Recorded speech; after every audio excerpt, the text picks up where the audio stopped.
Fairbury. Not only is Zach moseying to Grand Island today, he moseyed someplace else for this week's one-tank trip.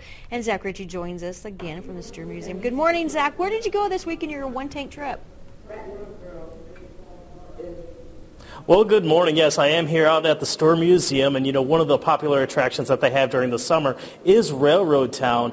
But went to another railroad museum in Fairbury, where the Rock Island Railroad was very important to that community. So let's take a look. Morse code fills a room at the Rock Island Railroad Depot Museum in Fairbury.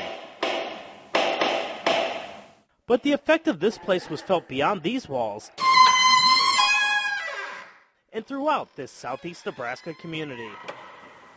The Rock Island Railroad touched about everybody in town. Replacing the former depot that was destroyed in a fire, this one, built in 1914 and 15, once held the West Division headquarters for the Rock Island Railroad. And so it just really kind of melded the whole railroad community into one area. The depot and surrounding buildings once had nearly 2,000 employees and dispatched all the Rock Island trains from Des Moines to Denver.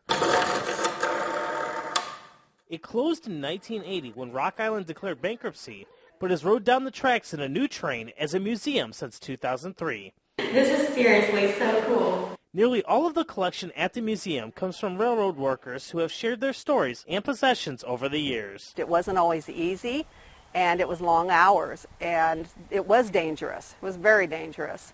So it kind of takes a little look at what those guys went through.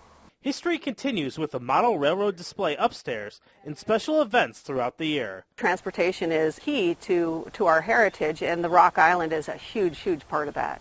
Even though Rock Island trains don't make a stop here anymore, visitors get a ticket punched and see the history that laid down the founding tracks for our community. For this week's One Tank Trip, Zach Richie, Fairbury.